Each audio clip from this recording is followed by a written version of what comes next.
Matagumpay na nadakip ng otoridad si alias Kuya Humber, 21 anyos, lalaki, mula sa Barangay Bagong Silang, Maragusan, Davao de Oro nito lamang Setyembre 3 taong kasalukuyan.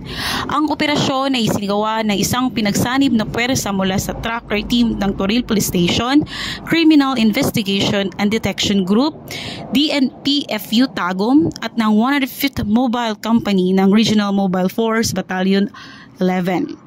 Matapos ang pag-aresto, agad na dinala si Kuya Humber sa kustodiyas ng mga otoridad at kasalukuyang nakakulong sa Police Station 8 para sa tamang disposisyon at karagdagang legal na proseso.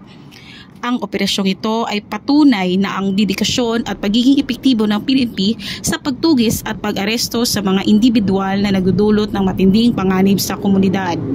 Nanatiling tapat ang PNP sa pagpapatupad ng batas at pagtiyak na mabibigyan ng hustisya ang mga biktima ng mga krimeng ito.